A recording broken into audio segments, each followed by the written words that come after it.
It started with silence, then water that refused to move. What happened next would expose an HOA secret no one expected. Ethan bought the property for peace. A quiet creek curved gently behind his backyard, shallow but alive, cutting through the neighborhood like a soft breath of nature. Children once skipped stones there. Birds nested along its banks. It was the reason he signed the papers without hesitation. For years, nothing changed. Until one morning, the water stopped flowing. The creek rose, dark and still, creeping closer to his fence. Ethan assumed debris or a fallen branch caused it. But when he walked upstream, his chest tightened. Fresh concrete blocked the natural flow. Poured deliberately where the creek passed under the HOA road. No warning. No notice. Just a solid wall where water once moved freely. He emailed the HOA politely. No response. He called. Ignored. Days passed, and the water climbed higher. Mosquitoes swarmed. The smell turned sour. Neighbors whispered but stayed quiet. Ethan felt something deeper than frustration. This wasn't negligence. It felt intentional. He requested records and permits. The HOA replied with one sentence: maintenance was approved. Approved by whom? And for what cost? As rain clouds gathered overhead, Ethan realized this story wasn't about a creek anymore. It was about power, silence, and a decision that would soon pull the entire neighborhood into something far bigger than anyone imagined. The HOA thought concrete could bury a problem. They never imagined it would awaken one. Ethan hired a local surveyor to confirm what he already feared. The creek was protected, mapped decades earlier as a natural drainage path. Blocking it wasn't just careless. It was illegal. Armed with documents, Ethan attended the next HOA meeting. Faces turned cold when he spoke. The president smiled thinly and dismissed him. The board handled it, she said. It's not your concern. But it was his concern. Floodwater now pooled inches from his foundation. He filed a complaint with the city, expecting months of waiting. Instead, inspectors arrived within days. They measured, photographed, and quietly exchanged looks. One asked a single question that changed everything: who authorized the concrete? The HOA scrambled, sending emails, shifting blame to contractors. But the inspectors kept returning. Soil samples were taken. Old maps were pulled. The creek wasn't just a creek. It fed a protected lowland system that had been documented years ago but conveniently ignored. Ethan watched from his porch as officials placed small colored flags around yards, sidewalks, even the HOA office lawn. Neighbors grew nervous. Property values were discussed in hushed tones. The HOA president stopped smiling. Letters from the city arrived, stamped urgent. The word wetland appeared for the first time.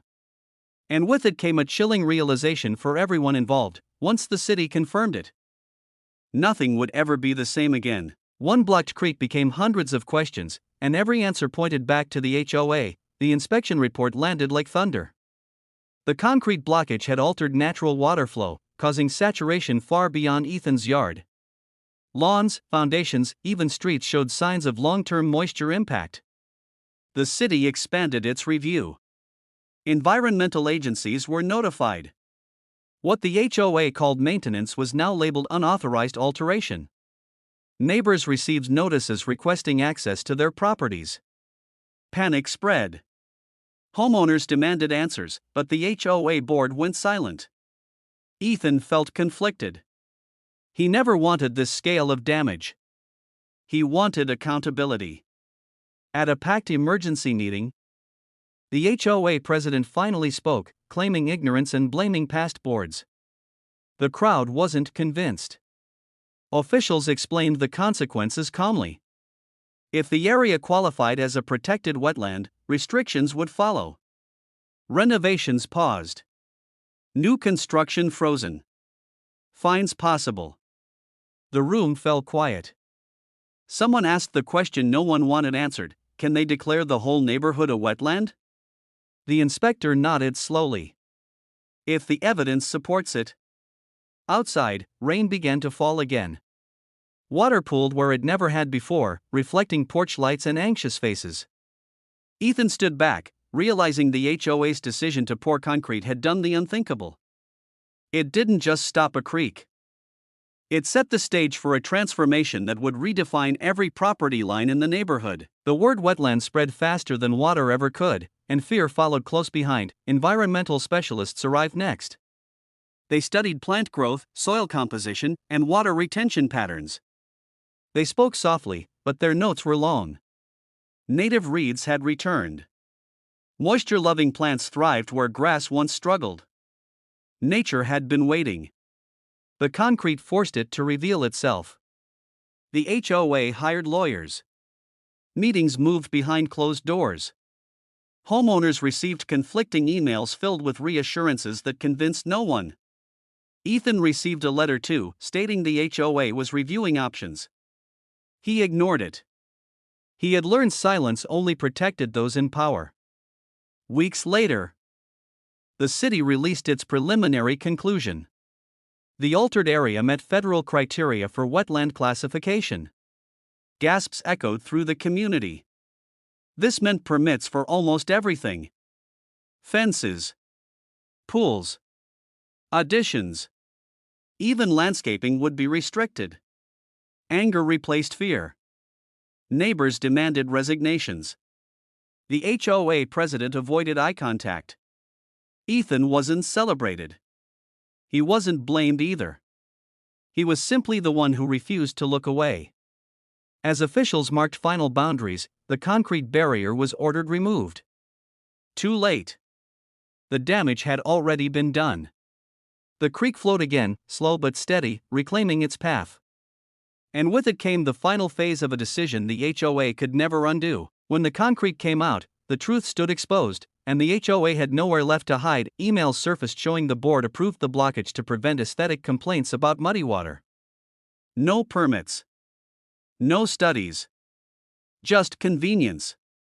The city cited the HOA directly. Legal costs mounted. Insurance refused coverage. Homeowners were furious. Emergency votes were called. The president resigned before the motion passed. Ethan watched the creek from his window as workers dismantled the barrier piece by piece. Water rushed through like a held breath finally released. Inspectors confirmed the classification. Official signage followed. Wetland boundaries were recorded permanently. Property records updated. The neighborhood had changed forever. Some blamed Ethan quietly. Others thanked him openly. He didn't respond much. He knew the real lesson wasn't about a creek. It was about what happens when power acts without permission. The HOA issued one final statement apologizing for unintended consequences. It felt hollow. Consequences were exactly what followed intent. As birds returned and water levels stabilized, one thing became clear. Nature always keeps records. And eventually, someone reads them. The HOA collapsed under the weight of its own decisions, but the story still wasn't finished. With fines pending and trust destroyed, the HOA dissolved. Control shifted to a management company overseen by the city. Rules changed overnight. Transparency became mandatory. Ethan was offered compensation quietly. He declined. He wanted closure, not money. One evening, he walked along the restored creek as sunlight reflected off moving water. Neighbors joined him, talking openly for the first time in months. The fear was fading. The creek sounded alive again. Children returned. So did peace. The inspection that began as a complaint ended as a reminder. Shortcuts don't disappear. They wait. And when exposed, they reshape everything. Ethan understood now. He hadn't fought the HOA. He had stood still while truth moved forward. And that made all the difference. One inspection changed everything they tried to control, and this was the twist no one saw coming. The HOA thought concrete would silence a creek. Instead, it gave nature a voice. The neighborhood became a protected space, not by accident, but by consequence. Ethan never planned to make history. He only refused to ignore what was wrong. The creek flows freely now, untouched, a quiet witness to arrogance undone. The lesson remains clear for anyone watching: power without respect always leaves a trail. And sooner or later, someone follows it to the source, and that was the final twist in this unbelievable HOA story. If you love the drama, don't forget to like, subscribe, and drop a comment sharing your thoughts. It really helps this channel grow.